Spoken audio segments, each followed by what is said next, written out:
Hey guys, welcome back. Are you ready for some bad movie games?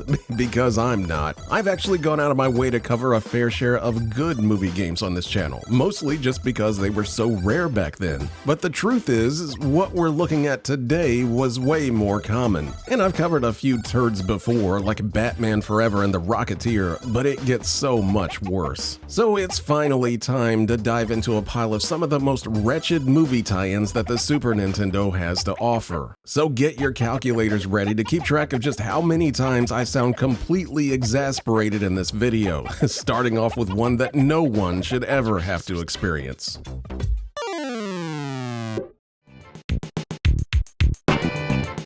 Bebe's Kids for the Super Nintendo is the worst beat-em-up I've ever played.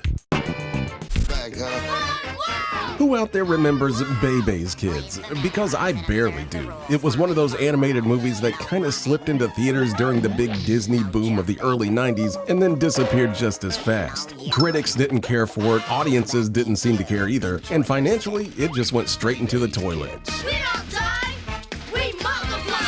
And I'm sure the fact that it was an animated movie that was aimed more at adults than kids didn't help either. Because if your cartoon movie didn't have a G rating back in the early 90s, you were pretty much done for.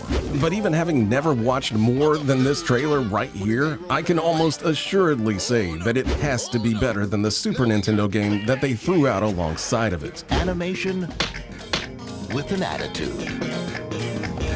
Bebe dumped her kids off on the Super Nintendo back in 1994, and what is going on with this box art? Why does it look like it's been run through a bad Photoshop filter? You can't even make out the baby over here with all this contrast. The back of the box is at least inoffensive, but I'm gonna tell you right now, when one of your 4 screenshots is the title screen of the game, you know you're in for a bad time. But let's put these box atrocities to the side for just a minute and see if these kids can make for a halfway decent video game. Get into the game and, well, there's the title screen, complete with some decent music and some actual samples. So I mean, that's not too bad. You then get to pick from Khalil or LaShawn as your character, and then it's time to finally get into the game and oh my god, can we please go back to the title screen because this is awful. If you can't tell, this is supposed to be a beat-em-up, and that should work with what the movie's all about, which is basically Bebe's kids wanting to find out who's taken over their favorite theme park. So you wander around the park, beating up whatever security guards or mascots get in your way. Oh, and don't forget punching dogs in the face. Your basic attacks are a punch and a kick, both of which feel the exact same. You can also perform harder attacks by holding down the L or R buttons, but I mean, that's really about it. But just moving your character around is so sluggish that it feels broken, and everything else feels just as bad. Attacking feels so stilted that it's hard to even know when you're actually hitting something. Really, about the only way that you do know is when you see something get knocked backwards, but that's it. The real fun starts, though, when you see just how many hits it takes to take one of these guys down. And you want to know? Because I actually counted. It takes 35 hits to knock someone down. Just let that sink in for a minute. 35 hits. And if you just use your regular attacks, it can take a solid minute to defeat an enemy in this game. And that's actually a real problem because, yes, this game has a time limit. And if the time runs out, then you gotta do the whole torturous process all over again. Basically, what you need to do is use your power moves as much as you can, because those actually only take a few hits. And then whenever you get the chance, make a beeline for the exit and never look back. But if you think it's all suddenly gonna get better, well, think again, because the attractions are where the game tries to mix things up. And for a game that can't even nail moving your character left and right, that's a bad idea. The first one of these attractions is a souvenir shop where the baby, Pee-wee, is on a rampage. Now you might think that you're supposed to help with saving the items that are being tossed off the shelf. But no, what you're actually supposed to do is speed up the destruction by breaking the glass before it hits the floor. Now I'm not sure why, since it breaks anyway, but whatever. You need to break 10 items before the time runs out, which is actually a lot harder than it sounds since the timing to break this stuff is stupidly exact. And you also get your time added to if this dude running around catches it and then puts it back on the shelf. But if you break enough stuff, guess what you get to do?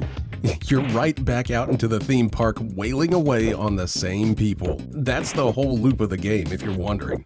And those attractions just keep getting worse, with the second one being a maze through a haunted house where you're just getting pelted by ghosts and all sorts of other crap. And then, of course, a pirate ship filled with homeless pirates where their pants fall down. And honestly, this is just where I stopped, because we got 3 more of these games to get through, and I just can't stand any more of this. Oh, I forgot to mention that if you die in an attraction, you get sent back out into the theme park to do it all again. So yeah, no thanks. I can't believe this even exists. We've covered some really bad beat-em-ups on this channel, but this is a whole new level of bad. I don't think I've ever played a Super Nintendo game that feels more like a Tiger Electronics handheld than an actual console game. But here we are. Now, I will give the movie a little bit of credit for at least trying something different, but the game, this thing has 0 redeeming qualities. And the developer, Radical Entertainment, already had 2 of the worst games ever made under their belt, with both The Terminator and Wayne's World for the NES. And still, somehow, this feels like a step backward from even those. I honestly just don't know how you keep getting worse at something you do all the time. It just feels like someone had the idea of a beat-em-up mixed with various puzzle levels in between, and honestly, I don't think that's a bad idea.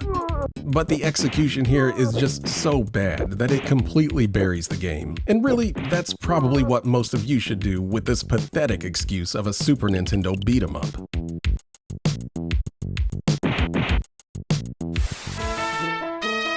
Home Alone 2 for the Super Nintendo may be the purest showcase for what a cheap movie cash-in can be.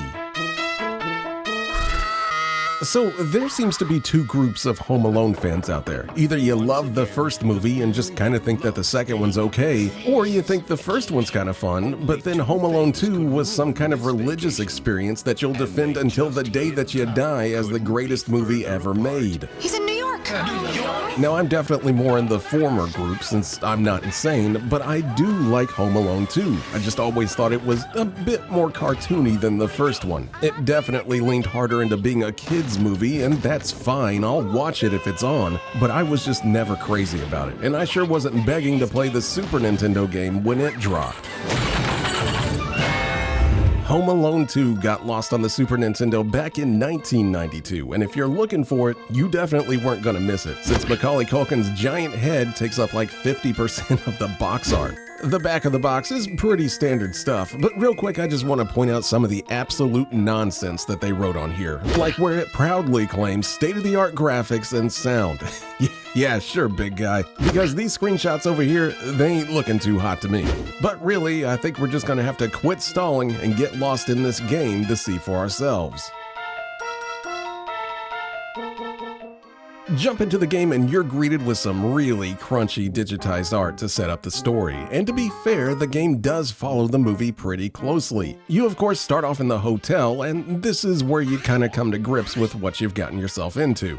You're basically running around as Crazy Legs Kevin here, sprinting through endless hotel hallways and rooms while literally everything, including inanimate objects, are out to get you. Luggage slides across the room like they're possessed by evil spirits. Hotel staff hurl junk at the mere sight of you. Old ladies try to beat you down with umbrellas. And the boss of the stage, a chef who, for whatever reason, strips down while you fight him. And really, if I was Kevin, I would never leave the damn house again after seeing all this. And yeah, if you haven't noticed yet, this is one of those obstacle-based games, where all you do is just dodge and run away from pretty much everything in the game. You've got a handful of different types that you gotta deal with. First, there's all the junk that's just constantly sliding in, trying to wreck Kevin's knees and ankles. You can either jump over these or use Kevin's knee slide to take him out. Then you've also got the stationary objects that either throw stuff at you or just try to beat you to death. And all you can really do with these guys is just dodge them or hop over them. Next up are the things that are flying at you from the air, like the birds in Central Park. And if you've got Kevin's spin jump power up, they're not too bad to deal with. But if you don't, then you better start praying, because that spin jump is like the one thing that makes this game doable at all. And then finally, you've got your standard enemies that either walk at you or just stand around chucking junk at your face. You can either dodge these guys or just use your spin jump to take them out. But here's the fun thing, because there's some enemies that aren't affected by that spin jump. So half the time you're just guessing whether or not it will actually work. And if you lose that spin jump, then good luck. You do get some items that you can use as projectiles, like a necklace that Kevin can throw, or a dart gun that stuns enemies for a second. And you've also got a boxing glove launcher that's basically one of your only means to take out enemies from a distance. And of course, that's the one you see the least in the whole game. As mentioned, the game does follow the movie pretty closely. After the hotel, you head into a central park that's filled with rats and thugs to eventually meet the bird lady, and then you move on to Kevin's uncle's half-renovated house for the showdown with Harry and Marv. The last stretch is at least a little bit different since you're hunting down keys to unlock doors to stop the wet bandits from looting the place. But the house feels endless, and half the time you're just running back and forth trying to find the right door. It's so tedious. But really, that's pretty much it. Besides the final escape, there's just 3 levels total in the game. And if you know what you're doing, you can clear this whole thing in under 20 minutes.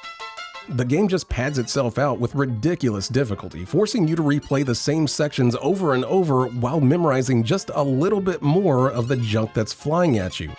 And I guess if you're the type that enjoys endless trial and error, then maybe this game will do something for you. But for me, it may as well just be torture. I cannot stand this kind of game design, where progress doesn't seem to come from anything that you're doing besides just trying to predict whatever cheap junk that the game's gonna throw at you. And for a movie that's built on cartoony pranks and over-the-top hijinks, I mean, it just feels like it completely missed the point. Oh, and we can't forget about those state-of-the-art graphics that the back of the box was bragging about. So yeah, does this look like state-of-the-art to you? For as big as everything is in the game, it can kind of still be hard to even make out what it is because the art's just so bad. The only thing that's halfway impressive is Kevin's noodle legs, but they couldn't even be bothered to animate his upper half. So there's just nothing here that's worth your time. Maybe I just got lucky as a kid with the games that I played back in the day, but I don't remember running into so many of these obstacle course style games on the Super Nintendo. I actually just got done covering Beavis and Butthead on the Super Nintendo, and that's the same deal. And stuff like this is more of a memory test than an actual game to me. But even setting my personal taste aside, Home Alone 2 just doesn't seem like it's a very good game. It's not the worst movie cash-in that I've ever played. I did beat it and it was playable, but I can't imagine it satisfying anyone who is a fan of the movie.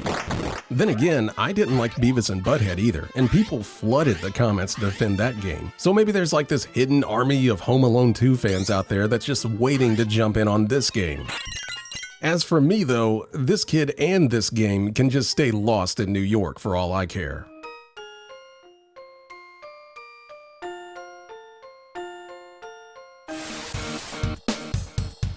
Robocop 3 for the Super Nintendo was sadly kinda just the status quo for Robocop games back in the 80s and 90s. Now, I'm pretty sure that a lot of you were the same way, but back in the 80s, I was a huge Robocop fan. And for the younger crowd that might be watching this, yeah, believe it or not, we actually had R-rated movies marketed directly to us kids. Your move, creep. Robocop had guys getting their arms blown off, people melted by acid, and all sorts of other atrocities that you'd never dream of showing kids these days. But back then, we were watching all of it. We even got a Robocop cartoon on Saturday mornings, and an entire toy line made just for us kids. And yes, I had them all. I even had the Robocop figure that could shoot caps. An actual toy sold to kids that could physically burn you. It was just a crazy time. With rapid repeat cap firing. And of course, I ended up playing the NES Robocop game as well, which wasn't that great, but at least it was a Robocop game. And also Robocop 2 for the NES as well, but I'm dealing with far too many bad games today to tell you just how bad that one is. But when I finally got my shiny new Super Nintendo, I was at least excited to see what the next generation of robotic crime fighting would be like. Playing with power, superpower. And as it turns out, I didn't have to wait too long, because Robocop 3 stumbled onto the Super Nintendo back in 1992. And while I wasn't exactly a fan of that movie, seeing Robocop crash through a window in that awesome flight suit on this box is pretty cool. Even the back of the box looks pretty promising, until you notice that it's showing more stills from the movie than actual gameplay. And if we go by the Bebe's Kids rule, when the back of the box ain't showing much of the game, that usually means that the game ain't much worth showing. But anyway, let's strap in and see if there's more to this bucket of bolts than what the box is making it out to be. But the moment that you hit the mean streets of Detroit, things start looking kinda rough. Robocop just moves like a brick, and sure, I mean that makes sense, he wasn't exactly sprinting in the movies either, but here he just kinda lumbers forward in this slow Frankenstein walk. And that might have been fine, except that enemies are just blasting you from every direction, and you just don't have the mobility to feel like anything besides a slow-moving target. It should tell you something that just shooting up uses a completely separate button, and by the time you finally get Robocop lined up, you've probably already taken like 5 hits. Amazingly though, Robocop can actually jump, but once you do, you'll wish that he couldn't. He's got this weird stiff leap that just kind of looks like he was suddenly propelled upward out of nowhere, and it feels about as good to use as it looks. At least the game doesn't make you hop around too often, but when you have to do it, it's just a bad time all around. Robocop does at least get an assortment of weapons to deal with overly feisty criminals. You start the game off with his standard police-issued pistol, but you'll soon get access to a 3-way spread shot, which at least helps with your inability to move your arm at more than a 90-degree angle. You'll also get a laser beam that's good for taking out armored stuff, and a flamethrower that's actually pretty fun. And finally, a missile launcher to pull out when you just need to show criminals that you're dead serious about upholding the law. And just taking it for what we got so far, I mean, you basically just got an average game here. Sure, Robocop has the mobility of an aircraft carrier, and the action feels stiff and not very fun, but at the end of the day, it's at least a Robocop game, and he's shooting bad guys with some fun weapons. But you want to know how this game just completely screws it all up? You have to actively manage ammo for every single gun, because every gun runs out of ammo. And before you say, well, yeah, in other action games, pickups run out of ammo too, true, but how many of those games made your default weapon run dry? And even better, how many games use the same ammo pickup for every single gun? So if all of your guns run dry, you have to choose which one that you want to use whenever you do find ammo. And what ultimately ends up happening is you running completely out of ammo across the board, leaving Robocop with no way to fight back. Yes, he does have a punch that he can throw, but it's so slow that it barely works. And also, Robocop just clearly hates being touched, because the second that an enemy lays hands on him, your health bar just evaporates. So the only way to play this game is just by memorizing what's coming up and rationing your ammo for every encounter. And how do you do that? By playing it over and over again, inching a little further each time so that you know exactly which weapon to use and when. Every shot has to count, which means you're constantly stressing over whether you wasted 2 or 3 extra bullets on an enemy, turning what should be an action game into a slow-paced trial and error game.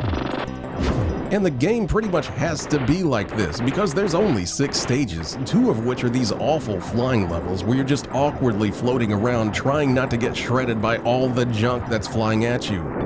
If you could actually play this like a normal action game, you'd probably finish it in under 10 minutes. But instead, the developers threw in yet another artificial roadblock to force kids to replay the same sections over and over, stretching the game out for way longer than it deserves to be. But the joke's on them though, because I only lasted a few minutes before I realized that this game is just a pile of garbage. Robocop 3 for the Super Nintendo is just a terrible game, and really it's kind of amazing that Robocop, of all things, had such a streak of bad adaptations. You'd think he'd be the easiest slam dunk for a fun action game, but for whatever reason, developers just couldn't get it right. At least until Robocop vs. Terminator came out a year later, and don't worry, we're gonna get to that one soon enough, because that one's actually pretty awesome.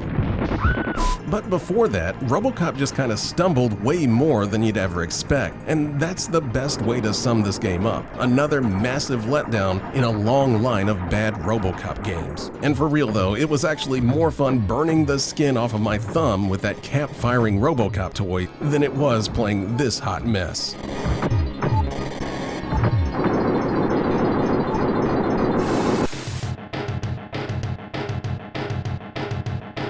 The Last Action Hero for the Super Nintendo is so bad that it actually made me go out and drive around for a while. The screen's greatest action hero. So I got a genuine question for you guys. Did any of you really like The Last Action Hero? Like something you saw and you were just like, holy crap, that was a really great movie. I mainly remember it getting marketed to us kids a lot back in the day, but I don't really remember anyone thinking that it was an awesome movie. Magic ticket. It seemed like it got a ton of hype and then it just kind of faded away. But I'm curious what your guys' experience was with it, since I always just kind of look sideways at it from a distance. And that goes for the game as well. The big ticket for '93. Last Action Hero slopped its way onto the Super Nintendo back in 1993, and uh-oh, it's our old nemesis, Sony ImageSoft, which means that this game could either be kind of average or the worst thing that you've ever played, usually the latter. At least the back of the box makes a case for itself. The screenshots honestly don't look too awful. It looks like a beat 'em up, which is always a good thing, and the text promises all the action of the movie, but this time you're the star instead of that Arnold Schwarzenegger guy. But I guess we'll see once we crack this one open to find out if the Sony ImageSoft gamble actually paid off this time. And holy crap, I didn't think they were actually serious, because this dude does look more like me than Arnold. He's some balding old dude that looks more likely to be hanging out at the local Jiffy Lube than beating up guys in the streets. But that's exactly what you're doing with this haggard-looking Arnold stand-in. And you know, it's kind of wild that in just this one video, I've managed to play two of the worst beat-em-ups that I've ever touched. I thought Bebe's Kids was bad, but Last Action Hero might actually be worse, and for a game this simple, that's almost impressive.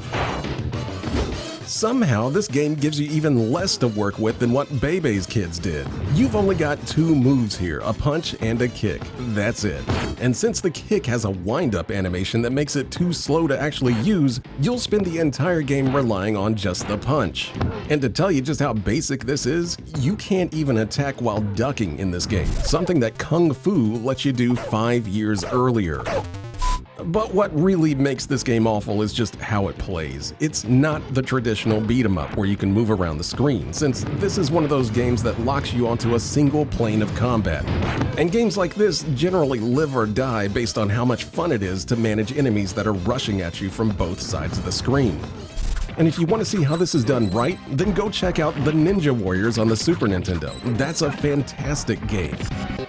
But Last Action Hero, it ain't even close. Everything in this game feels like it's moving in slow motion. Enemies only take one hit before they stagger backward, and then it's just a matter of chasing after them to get another hit in before they can. And there's barely any enemy variety either, and the ones that they do introduce are custom made to make you throw your controller at the screen. This is the literal definition of a slog in video game form. But you want to know the game's biggest gut punch? It's got a time limit. Why is it always a time limit with these awful games? It's like they couldn't figure out how to make the gameplay any worse, so they just slapped on a brutal countdown timer to finish the job. Even once you get used to dealing with the bad action, you've got to blitz through the stage as fast as possible. And no matter how fast you do, that clock always comes down to the last few seconds. It's easily the hardest part of the whole game, and nothing stings more than reaching the end of these terrible stages only to get kicked back out to the start because you didn't play this garbage video game fast enough. And sometimes it's not even your fault, like the museum level where you're stuck waiting for elevators to crawl up and down, some of which you can't even see until they finally show up. So you end up either waiting forever or gamble on blind jumps and then just pray that you land on something. Miss and you're circling all the way back around, which pretty much guarantees the timer's gonna run out before you make it to the boss. The whole thing is just stupid. The game demands pinpoint accurate gameplay in a beat 'em up that's so sloppy that it barely works most of the time. Enemies constantly wander off screen, leaving you standing there until they just casually stroll back into view. The best trick that I found was just jumping over them so you've got an entire screen to kick them across before they just wander off again. But even that wasn't an exact science. I've never played a game where the urgency wasn't in how fast I could play it, but how fast the game allowed me to play it.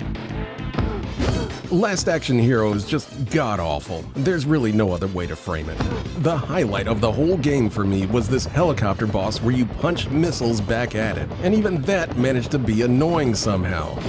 I didn't even bother talking about the driving stages because they're just as bad as everything else, maybe even worse. You're stuck dodging barely pixel-sized grenades while desperately trying to hit ramps that feel randomly slapped onto the road. And of course, this whole thing just goes on forever. Honestly, the more I think about it, this might just be the worst movie game of all time, and I've played a lot of these. Bebe's Kids is really bad, but I still don't think that one sinks to the same pit of sheer wretchedness that the Last Action Hero's in. And if any of you played this as a kid, I am really sorry. You deserved better. The fans of this movie deserved better, and Sony ImageSoft, they should be ashamed for charging money for this. So if a friend of yours comes over one day and just kind of wants to play this game for laughs or something, just punch him in the face. That would actually be more fun than having to sit through a minute of Last Action Hero.